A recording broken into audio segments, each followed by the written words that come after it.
Oi Wak. Iya pula. Apa cerita? Lambung dan asam urat aman kan? Sehat lah ya, sehat selalu kita. Oke Wak, kalau kita bicara mengenai kisah dan perjalanan hidup dari artis-artis lawas, pasti akan selalu menarik untuk diulas ya kan? Selain banyak suka duka yang mereka lalui yang bisa kita jadikan pelajaran nih buat kita di masa sekarang ya, pasti juga jadi semangat kita kalau apa yang kita lalui sekarang ini gak sebanding dengan apa yang senior-senior kita dulu lalui di hidupnya. Ngerti kalian? Aku aja ngomong kayak belibet nih. Udah lah ya Wak. Nah Wak, salah satu yang menarik perhatian adalah kisah artis senior yang satu ini Wak, Sophia WD. Pemenang Piala Citra, ternyata dia adalah seorang agen intelijen negara Wak. Penasaran dengan kisahnya? Yuk kita bahas yuk. Masuk barang kapal.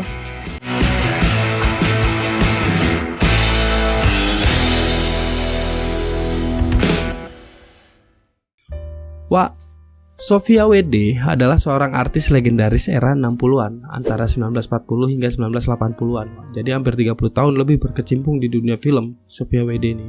Gak hanya sebagai artis, tapi juga sebagai sutradara dan sampai produser juga Wak. Ya. Perempuan kelahiran Bandung 12 Oktober 1924 ini besar di tengah keluarga pedagang Wak. Orang tuanya bernama Apandi dan Sumirah. Sophia adalah anak kedua dari 4 bersaudara. Setelah tamat HIS 1935 dan Darul Muta'alimin, ia bekerja pada sebuah perusahaan milik Jepang Wak. Dan juga ikut bergabung dengan grup sandiwara Irama Masa namanya. Awalnya Sophia cuma menjabat sebagai pembawa pesan Wak, pembawa pesan perusahaan kepada penonton gitu. Tapi karena nasib baik dia berhasil menjadi pemeran utama waktu itu. Ternyata pengalaman akting inilah yang kelak membawa ke puncak karir Wak. Pada tahun 1942 saat Jepang menguasai Indonesia, Sophia ikut bergabung dengan organisasi pemuda yang bernama Barisan Pelopor Wak. Tujuan organisasi ini melawan penjajahan Jepang dengan cara melakukan gerilya dan sabotase. Ya, Sophia menjadi salah satu anggota inti yang bertanggung jawab atas pengumpulan informasi dan penyusunan rencana operasi Wak. Salah satu operasi yang dilakukan oleh Sophia dan rekan-rekannya adalah meledakkan jembatan kereta api di daerah Mojokerto pada tahun 1943. Berhasil operasi ini. Mereka menghambat jalur transportasi Jepang dan menimbulkan kerugian besar bagi Jepang. Tapi karena operasi ini, Sophia dan beberapa anggota Barisan Pelopor ditangkap oleh Kempeitai atau polisi rahasia Jepang. Disiksa pasti. Jepang lah pula. Nah, Sophia berhasil lolos dari penjara dengan bantuan dari seorang tentara Jepang yang bersimpati padanya. Main hati mungkin. Ya, namanya perempuan ya, kasihan juga ya. Mungkin kayak gitulah Jepang tuh. Kalian Suzon aja. Wak. Terus Wak, dia berpura-pura menjadi tawanan perang Belanda dan dibawa ke kamp tawanan di Batavia atau sekarang Jakarta ya Wak. Di Batavia dia bertemu dengan seorang sutradara film Belanda yang bernama Albert Baling. Albert Baling tertarik dengan kecantikan dan bakat Sophia. Terus ditawarin ikut main film Wak. Film pertama yang dibintangi oleh Sophia adalah Terang Bulan. Itu film musikal romantis ya Wak, yang mengisahkan tentang cerita Itu film musikal romantis ya Wak, yang mengisahkan tentang cinta terlarang antara seorang pria Belanda dan seorang wanita pribumi. Paham kalian kan? Paham kalian kan? Jangan si sutradara nih. Kisah nyata. Modus aja. Dan dekat deh kan. Kayak Wak ya. Setelah menikah dengan Edi Endang, seorang kapten dari pasukan Siliwangi Wak. Karena bersuami tentara, Sophia pun banyak menelan asam garam dalam kehidupannya Wak. Nah, sini nih kita mulai. Pada masa perjuangan mempertahankan kemerdekaan, Sophia ikut andil dalam pertempuran Wak. Nggak hanya diam beliau dan suaminya bergabung dalam unit khusus intelijen Field Preparation yang dibentuk oleh tokoh Intel Indonesia Zulkifli Lubis. Waktu itu Sophia dapat pangkat sersan mayor Wak. Sementara suaminya kapten, ya kan? Dua-duanya berpangkat Wak. Kalau sekarang pasti dikawal tuh dua-duanya tuh. Pupup totot pupup. Biru kabin Wak dua-duanya ya.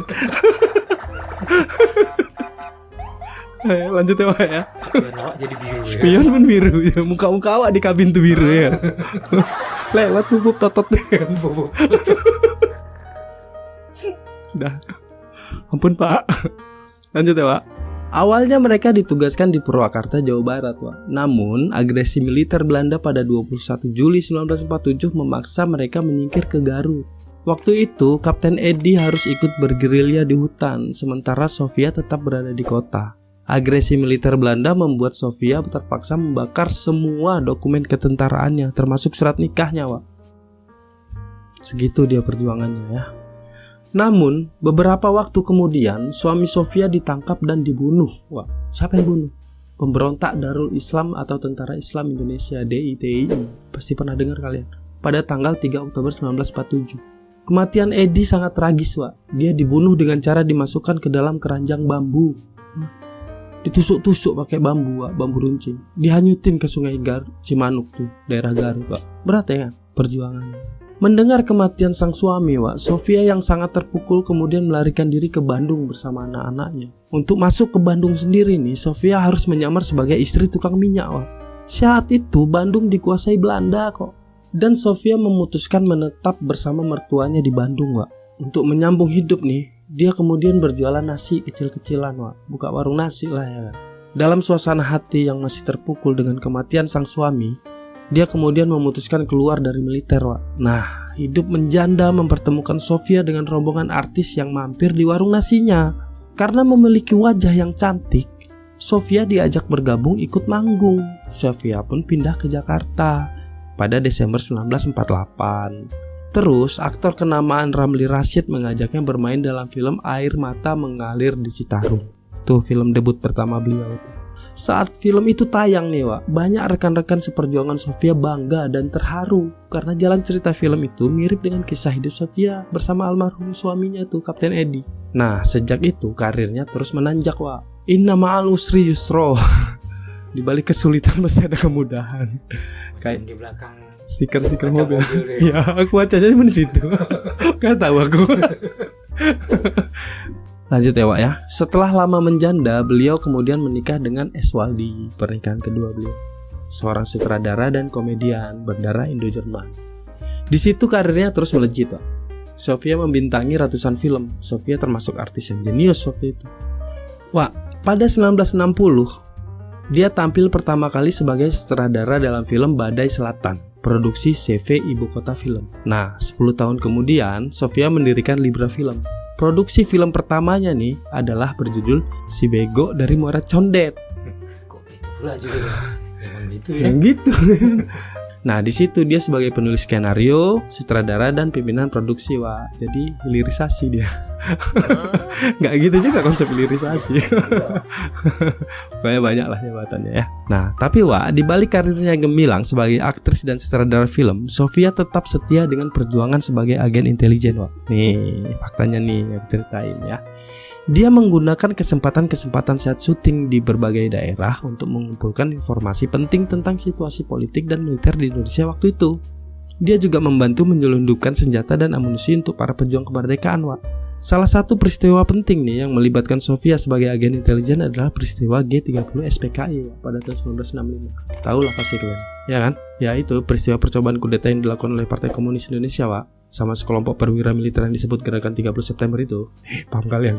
Mereka menculik dan membunuh 6 jenderal angkatan darat. Nah, kok cepat-cepat kali Mas? Luar pala aku nih.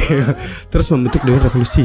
Itulah PKI itu kan. Ya, terjadilah G30 SPKI ya. Nah, Sofia yang saat itu berada di Jogja untuk syuting film Tiga Darah mendapat informasi tentang rencana kudeta dari salah satu kontaknya di PKI itu. Wah, Partai Komunis disusup nih ya.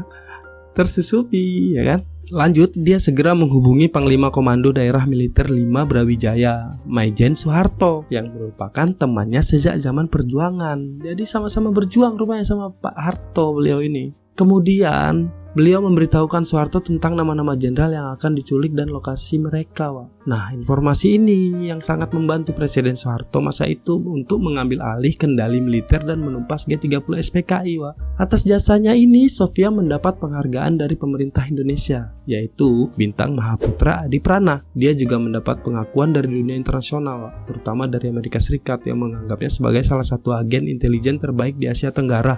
Nah, ya angin tuh. Bahkan sempat diundang nih ke Gedung Putih oleh Presiden Lyndon B. Johnson pada tahun 1966. Hebat ya kan? Hebat lah.